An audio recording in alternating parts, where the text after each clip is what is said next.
Welcome back, guys, to another episode of Tackle Talk Tuesday. Massive shout out to Bite Me Lures. If you get a chance, pop over onto their website. They got some of the best lures, in my opinion, for barra and all sorts of species. And if you get a chance, pop over to Rippin' Lips. They've got some sick merchandise, such as comfy footy shorts, hats, shirts. Oh, no shirts at the moment. But so let's get into this episode. So we're mainly going to be talking about lures. It has been a bit of a slow week since last episode. We really need you to send in some tips and tricks if or lures or stuff you want me to talk about, or if you have any cool tricks you want me to tell everyone and stuff like that, because we do run out of ideas and I can only, I've only got so many lures to talk about each time. So if you can, I'd most appreciate it. So for barra, we're mainly talking about barra all the time, because why not? But so I'm going to start off with hard bodies. So your little X-Wraps, Rapala. So that's your bigger, smaller profile, and that's your bigger profiles. So twitching them on just twitching them, slow pausing them and stuff like that. Just twitch, and then you see a barra coming up to it on the live scope, and then you just like twitch, and then you just pause and then bang. You've been getting them like that, especially in the what do you call that? Probably like a 4-inch. They've been awesome. The your bigger ones, couldn't tell you what inch that is, but yeah, it's in that sort of size. That's your bigger profile of barra, obviously. Following that is you got these little 3-inch gold bombers. There's all hundreds of different brands these days that make gold lures, but the traditional gold bombers, they've been the best up here lately. Same as your little 3-inch barra classics like that, or this one we found up the creek the other day. But it's such as your stratas, such as your strata like this. Especially all the barra I've been getting lately are usually in this colour. So whether it's soft plastic, hard bodies, all sorts of stuff, it's usually in that colour.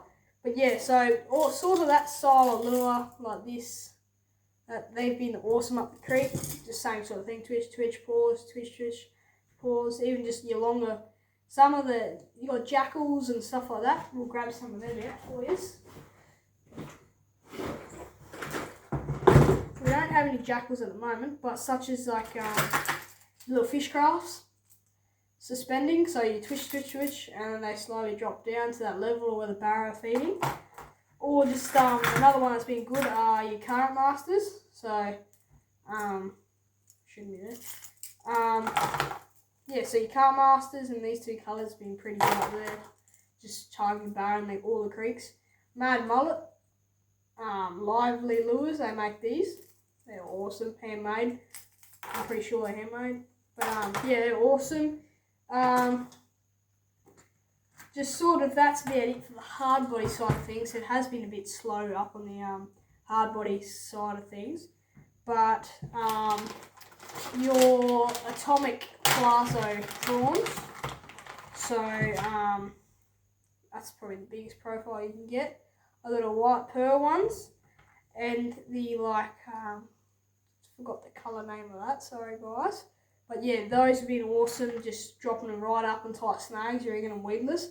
Throw it right in, you can skip cast them, drop them into that back of the snag, drop them down to that water level, and we can get some big dogs on them.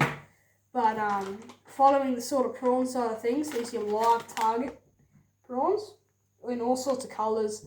Great action, that's been awesome up the creeks there. Staying on the sort of prawn topic is your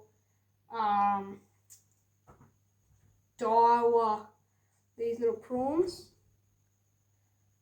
in that size, dropping them right up into the back and then just doing those little hops. That's been awesome up in the creeks.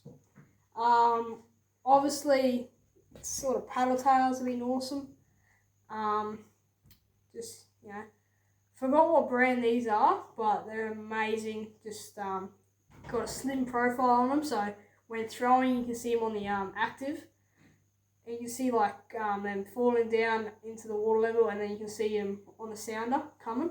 Same as just your sort of profile bigger lures, just like for example shimmers. You can see them on the active. The panic station especially, I love them because they've got such a fat profile. As you're throwing them, you can see them on the sounder really clear. So once you see a bar or someone swimming, you can throw your lure and you can watch that lure right in front of their face and then boom, you know, smashing them. Love that sort of design because it's awesome. But same as your vibes. Vibes are what we've talked about for ages, but you can't beat them. Seriously, they're some of the best. So especially once again, yellow's been awesome. But the little white with the black dot in there from Reedy's, they're awesome. Just speed winding them, slow winding them, hopping them. That's just been awesome up the creeks there. But we've been getting a few on vibes, most of them on vibes or big plastics. That's been awesome. Especially the bite me's. Speaking of plastics, bite me. Some of the best up there. We've been most of the guides have been getting them on bite me's, like your little 3-inch ones to obviously bigger profiles. This colour I've got most of my barra on because it's just, you know, couldn't even tell you. But chromies are really good colour. I love them. They set me up the other day. They sent me a bunch of plastics, and yeah, so massive thanks to them. Couldn't appreciate it anymore, but yeah, I love them. They're just, you know, awesome. You can just slow them right down, and then you can just, you know, get that nice wobbly tail on the back, and it just goes like that, and it's all beautiful targeting barra. But that's pretty much it for the episode. One last thing, it's a bit off the topic of barra, but for the reef chase bait, little squids, amazing. Even in shallow ground, we were using them in 3 metre of water the other day, and we're getting golden snapper on them. As in back over in Queensland, we call them what are they called? Sorry guys, mental blank. Finger mark, that's the word. Yeah, so we've been getting golden snapper on these. All sorts of species, reds, all sorts of stuff like that. Been awesome. And here's something that's pretty out of the blue. We got one of the guides for Barra Blue. They got a 1.5 metre wahoo off Dundee Beach. So that's pretty rare, and it's awesome to see. We'll throw that into the video afterwards, so stick to the end and have a watch of that. But it was a big fish, and it fed most of us and the clients. So if you get a chance and you want like really good experience, pop over to Barra Blue Fishing Charters, have a chat to the boss, and you won't regret it. Some of the best fishing. Barra fishing at the moment is really slow. Probably getting 5 or 6 fish at the most. It's just really struggling. You get a really good day where you get 15, 20 feet barra, but it's just you gotta have the tides and everything right. So the guides got a lot of pressure on them, but yeah, the reef fishing's been amazing. So if you get a chance, pop over there and you won't regret it. But that's about it for this episode, guys. If you can, please send us some ideas, or just for example, you know, you wanted to know more about this lure, just tell me and I can find more information for you and whatnot. But appreciate it, guys. Drop a like and a follow, subscribe. That's about it for this episode, guys. We'll catch you in the next one, eh? Have a good one.